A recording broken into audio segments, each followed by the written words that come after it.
ñaanal yàlla nga gudd fan am wér man nag 3e mandat 4 mandats 5 mandats c'est pas mon problème le problème mooy conseil constitutionnel fi nekk kuy raam sax di yalwaan am nga droit jël sa dossier yóbbu bu ñu nee baax na xayru bu ñu nee bon na nga génn ñibbi asalaamaaleykum wa rahmatullah.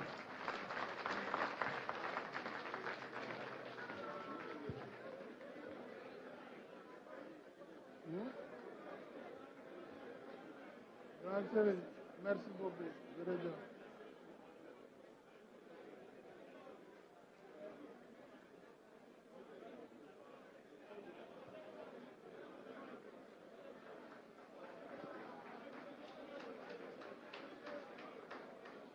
Merci beaucoup, grand Serigne Papa Ibrahima Diagne. Léegi nag mbokk yi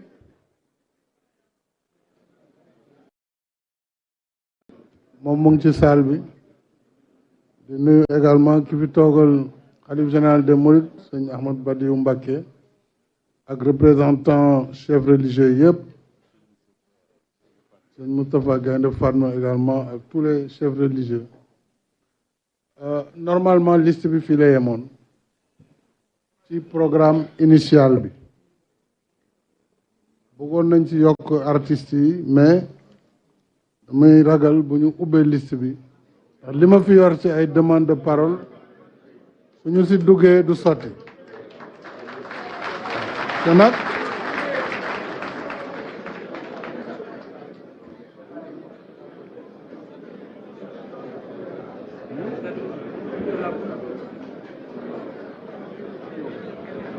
bon artistes yi comme am na benn jigéen bu leen bëgg a représenter muy Coumba Gawlo Seck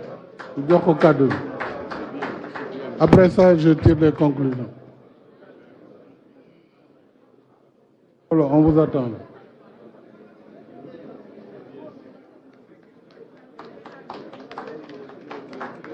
Merci beaucoup.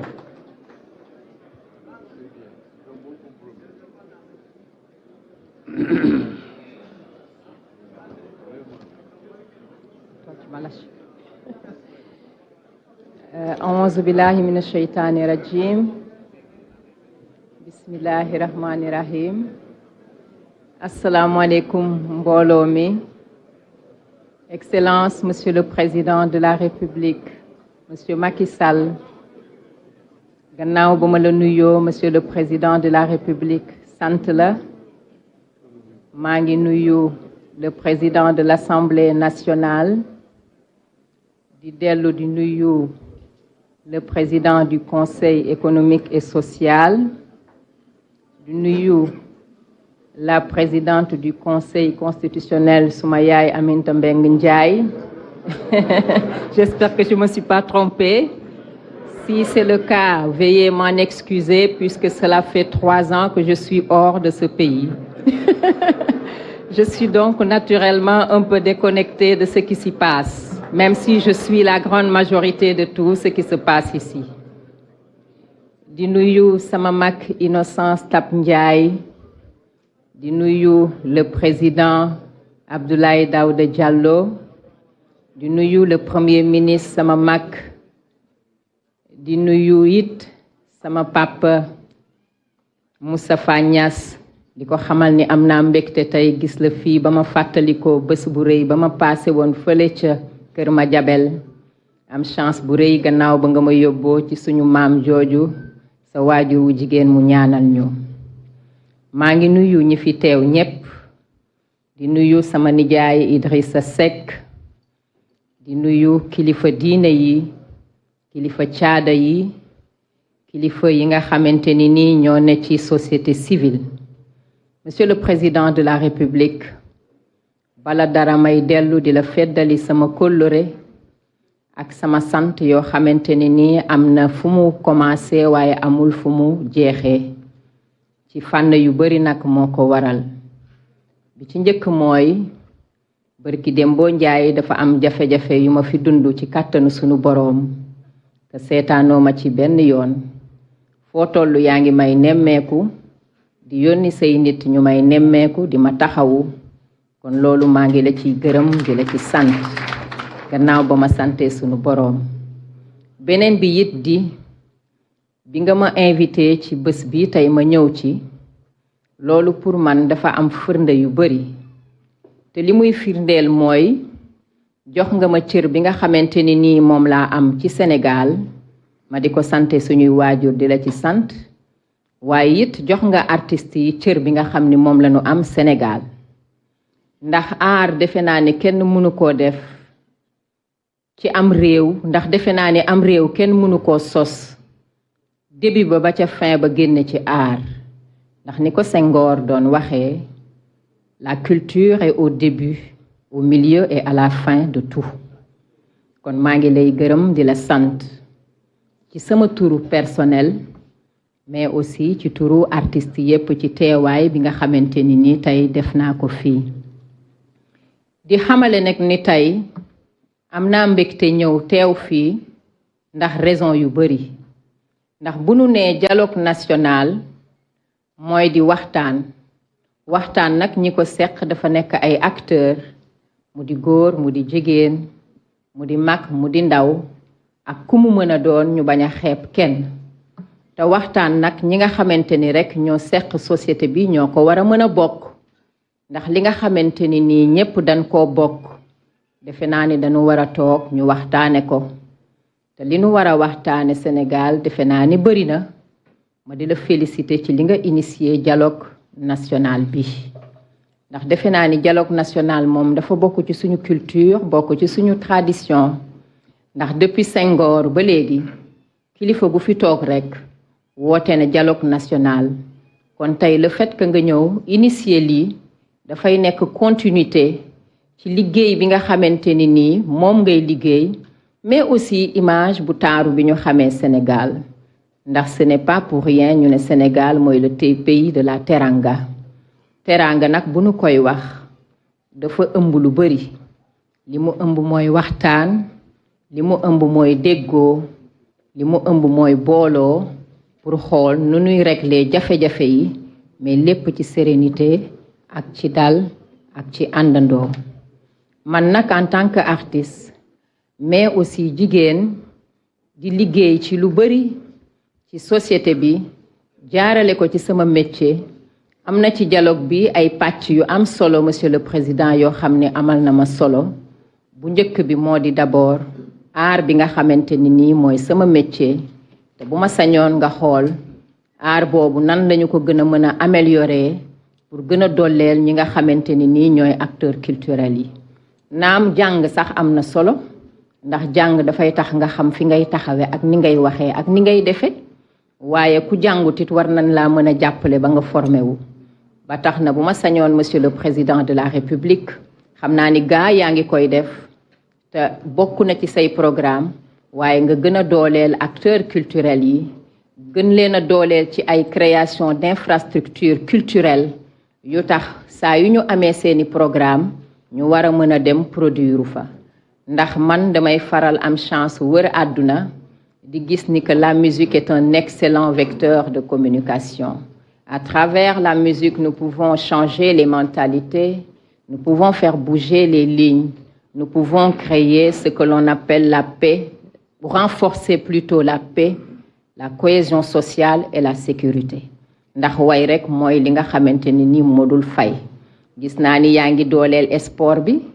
ndax de loin gis naa stade bu taaru boobu nga xamante ni nii defar nga ko fi mu di stade Abdoulaye Wade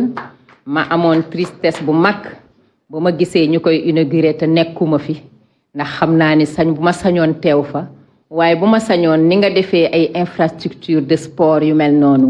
ñu gën ko am ay salle de spectacle ci gox bu ci nekk Sénégal ndax Sénégal du Dakar rek ndax ñene Louga tey jii bu ñu nammee seen artiste bëgg ko gis wala ñene Fatick wala ñene Ndar wala ñene feneen ak feneen du ñu mën a ñëw tout le temps ñëw Grand Théâtre wala feneen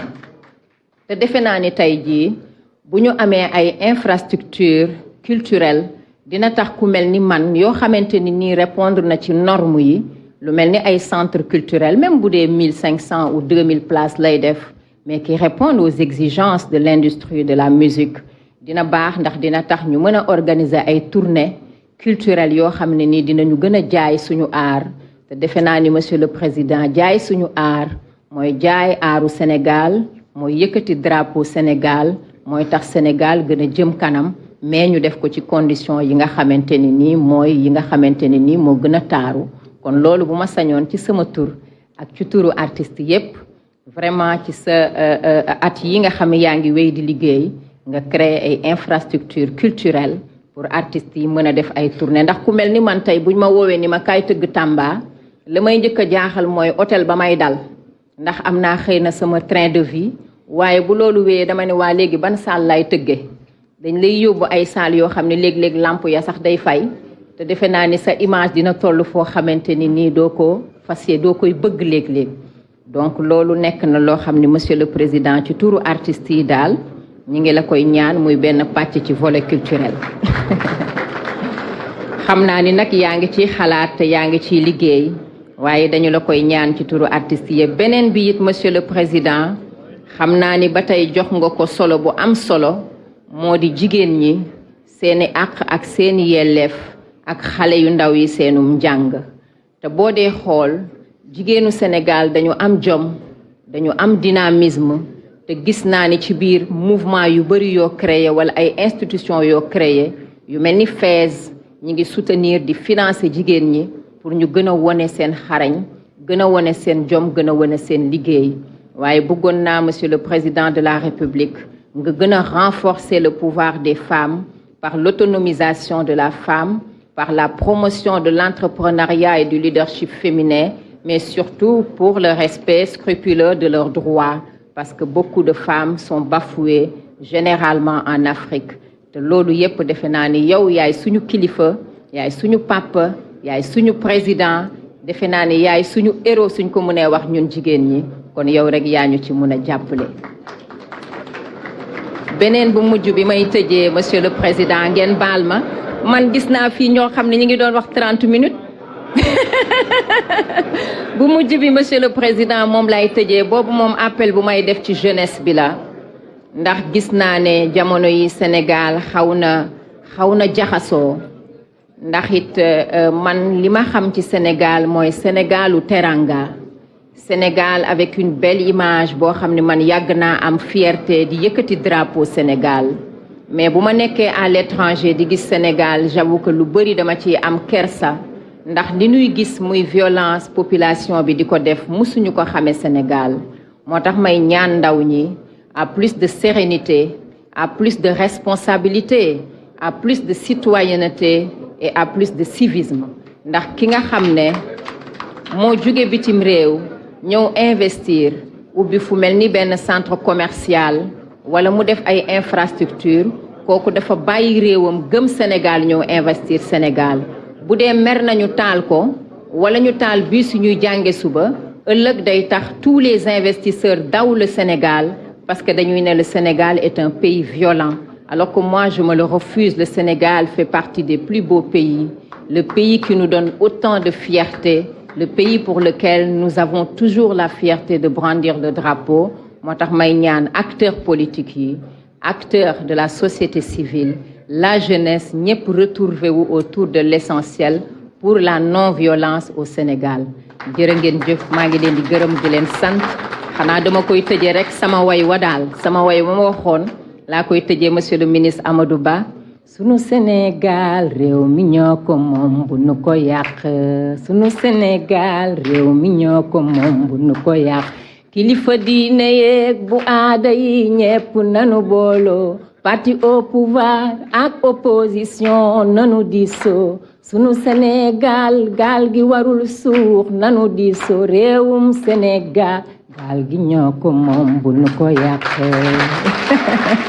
Merci beaucoup jërë ngeen jëf. Merci tonton. Merci beaucoup madame Coumba Gawlo Seck ci turu artistes yi may fàttali ni am na commission bu toppatoo culture ak aada bokk ci commission bi yoon wàllu social donc mën nañu recevoir seeni proposition ci dialogue bi donc le dialogue est ouvert à l'ensemble des acteurs incha allah dinañ leen jox dañ leen mën a recevoir ci loolu. léegi nag xel day fàttu dama tëboon ci liste bi représentant d'une des organisations religieuses Serigne Matar Kébé cité woon naa ko d'ailleurs si orateur yi est-ce qu'il est là sur place waaw Serigne Matar Kébé du RIS. Ah, il n'est pas là. Donc, voilà. Dans ce cas, je vais demander à ceux qui voudraient bien prendre la parole de reporter ça aux prochaines plénières et dans les commissions, une fois que ces dernières seront instituées. Alors, je voudrais, mes chers compatriotes, d'abord féliciter tous les orateurs qui ont pris la parole cet après-midi dans le cadre de l'ouverture du dialogue national. Et je me réjouis de la diversité des points de vue. Chacun a pu s'exprimer librement, a donné cours à ses idées, et je n'ai aucun doute que les discussions qui suivront cette séance d'ouverture du dialogue pourront approfondir les différentes questions. Le dialogue devra s'organiser autour des commissions que j'ai indiquées dans mon propos liminaire. Il nous faut dès à présent finaliser et au plus vite les TDR du dialogue, les termes de référence. Je dirais d'ici le week-end. Maintenant, il faut travailler tenant compte des délais imprescriptibles du processus électoral. Donc, d'ici vendredi, samedi au plus tard, il faut que chaque parti puisse faire parvenir ses propositions en matière de termes de référence dans le dialogue. Bien sûr, nous avons noté tout ce qui a été dit. Et sous la conduite du président Moustapha Niasse, un secrétariat sera mis en place pour cela est enrichi par les différentes propositions des partis. Je rappelle que ces locaux qui pourront abriter certaines commissions, la plénière, ils disposent d'une salle de 120 places peut-être. Certaines discussions pourront se faire à l'immeuble Bourgie, pas loin d'ici, au deuxième étage. L'immeuble Bourgie face à la Société Générale, et contigu à l'IPRES, donc c'est facile à localiser, pour pouvoir également donner la constitution des commissions. Je demanderai au ministre de l'Intérieur qui avait suivi, qui avait assuré le secrétariat du dialogue politique de faciliter le contact et la collecte de ces TDR qu'il faudrait transmettre au niveau de la présidence du dialogue. Nous pourrons recueillir en même temps la désignation des représentants des partis en dialogue. Et là où nous avions des commissions qui sont restées fonctionnelles, nous pourrons consolider. Donc ces présidents de commission, ça ne sert à rien de reprendre le travail. Ces rapporteurs, là où il faut corriger, remplacer.